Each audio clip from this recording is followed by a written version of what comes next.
toda roldana móvel, ela divide pela metade qualquer peso.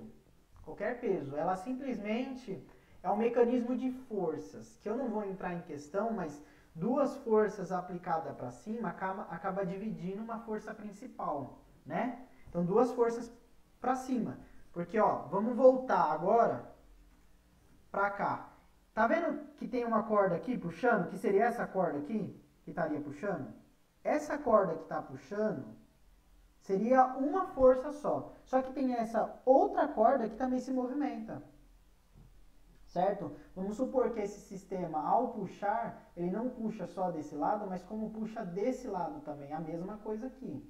Né? Esse daqui está puxando esse, certo? Só que esse também está contraindo. Então vamos supor que essas duas cordas, ó, desses dois lados, estejam contraindo ao puxar essa aqui.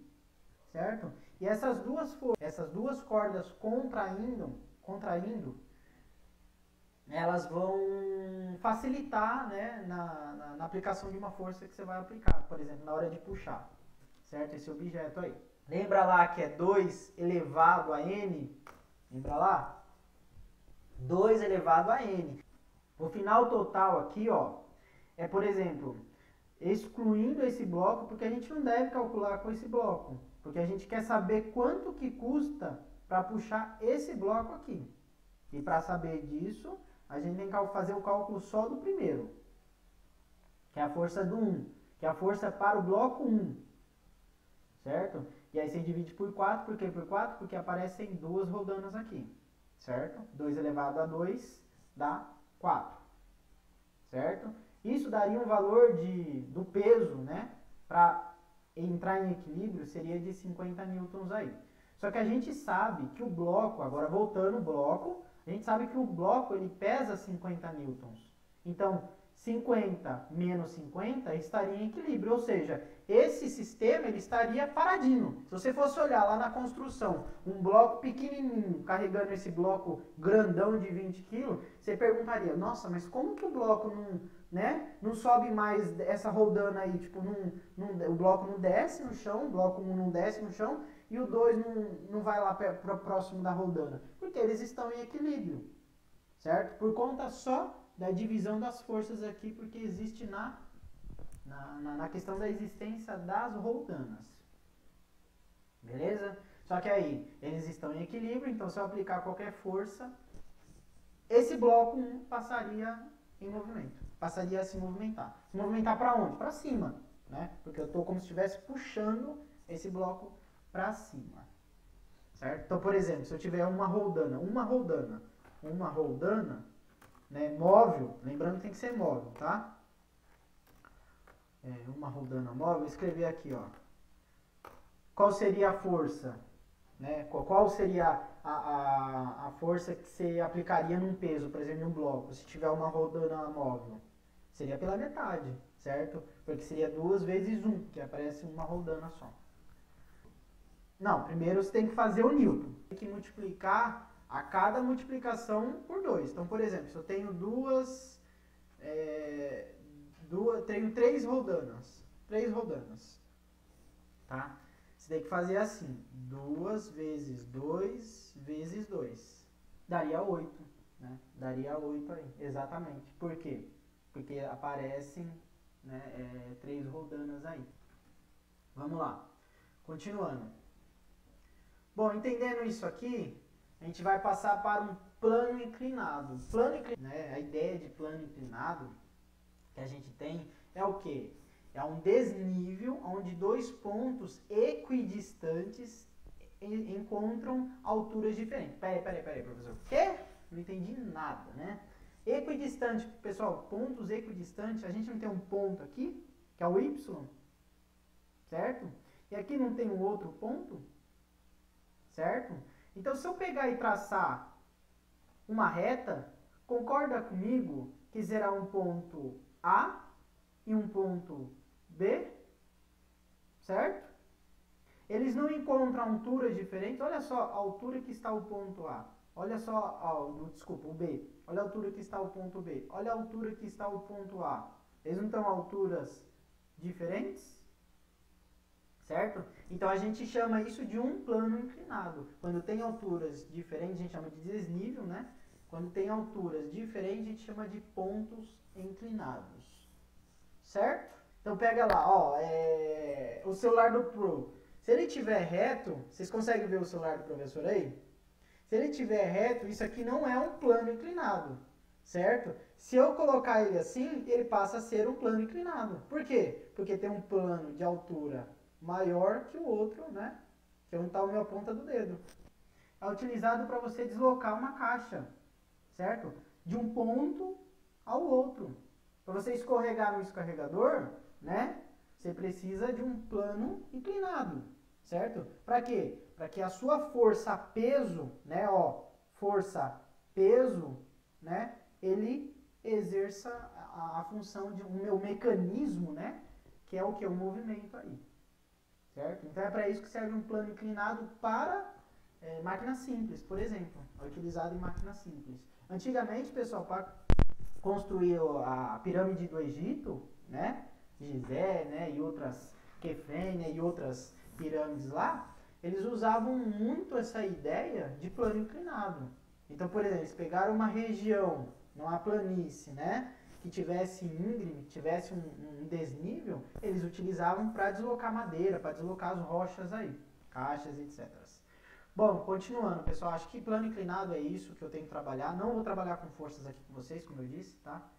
Mas fica a curiosidade para quem gosta de matemática, pegar para estudar aí, certo?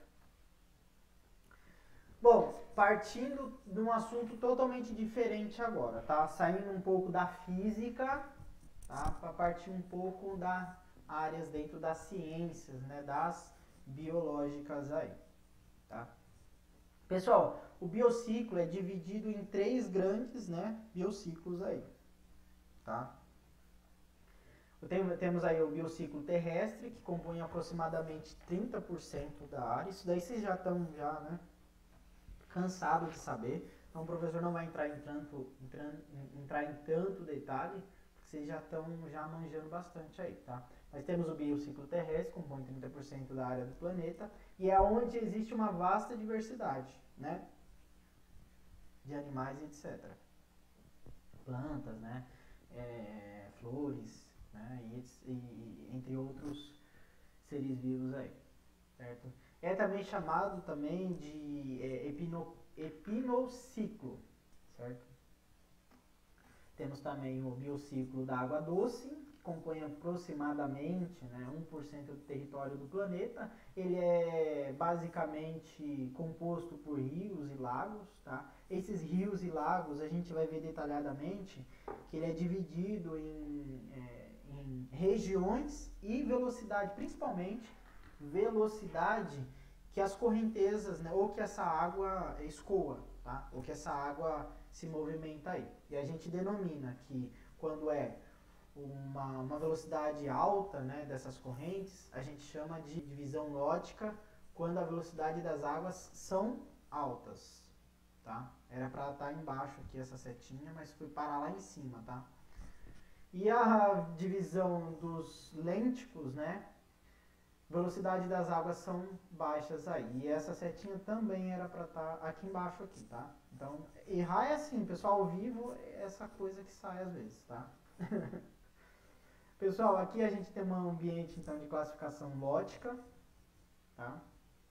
Tá vendo a velocidade da água? Geralmente ela tende a ser mais brilhante, né? Porque a onda de luz bate e reflete com mais intensidade, diferente da ambiente de classificação lênticas, onde o rio, né, já não passa mais, mas tem ali, encontra um ambiente de lago, lagoa, né, mas não quer dizer que não tenha movimento na água ali, tá? Senão a gente teria uma manifestação de dengue. Vamos entrar agora no biociclo marinho, né? Ele compõe uma grande porção, tá? Ele é 71%, ou seja, 71% da área do planeta ele é composto por água, né?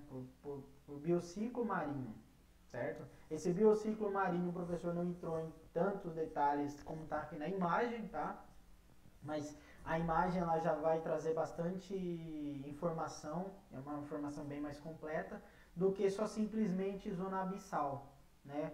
Zona batial e zona eufótica aí. Eufótica porque é onde os organismos vão ter visibilidade, onde vai ter a fotossíntese presente aí nessa região, tá? Então é região de fotossíntese, fotossintética aí, certo? Aqui é onde vai ter as bactérias também, fotossintéticas, né? Os zooplânctons, né? Região de plânctons, né? Lembra lá, ó, plânctons, zooplânctons, bactérias fotossintetizantes na região marinha, por exemplo, vai estar nessa região fotossintética aí, certo?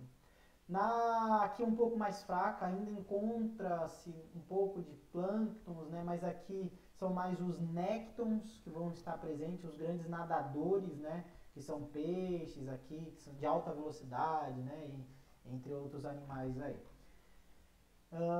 E na zona mais escura, né? Abissal, certo? A gente vai ter, por exemplo, um dragonfish, certo? A gente vai ter o fungerfing,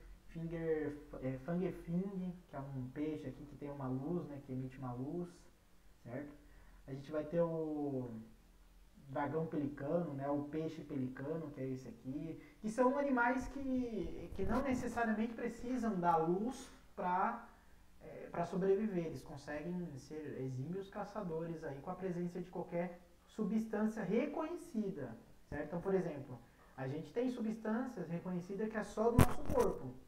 Se a gente entrar no mar, o tubarão vem caçar. Por exemplo, o sangue, né?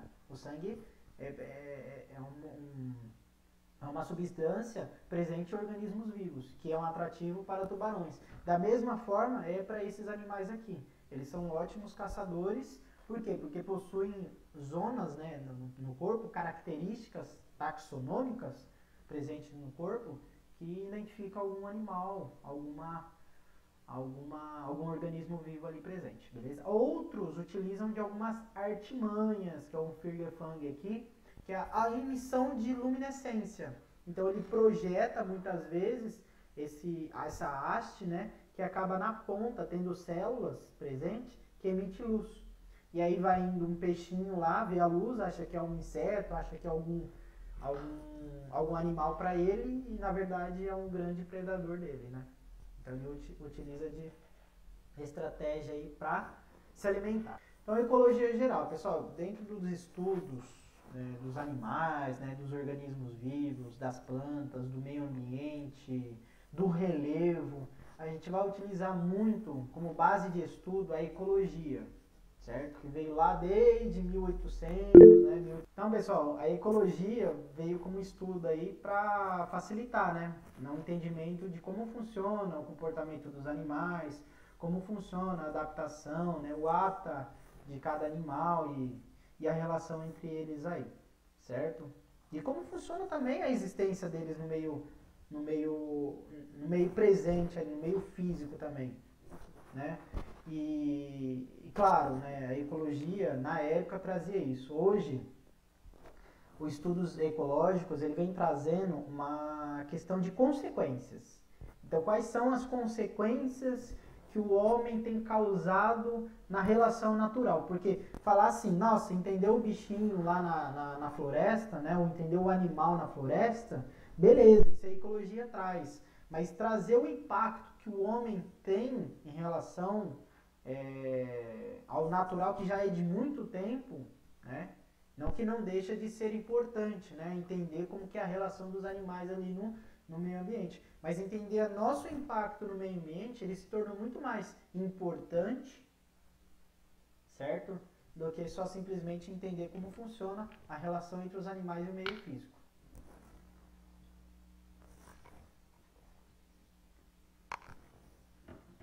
Bom, entendendo isso, e partindo a ideia entre organismos vivos, né, que a gente tem, que a gente vai encontrar, né, a gente tem os seres autótrofos, são seres pluricelulares, muitas vezes, unicelulares, tá? O próprio exemplo da bactéria no biociclo marinho que eu citei, são seres unicelulares, certo? São fotossintetizantes, né? A premissa, a ideia de que produzir o seu próprio alimento, ele tem que adquirir uma fonte, uma ferramenta, né, no meio externo, de alguma forma para produzir um material orgânico, que é uma fonte energética.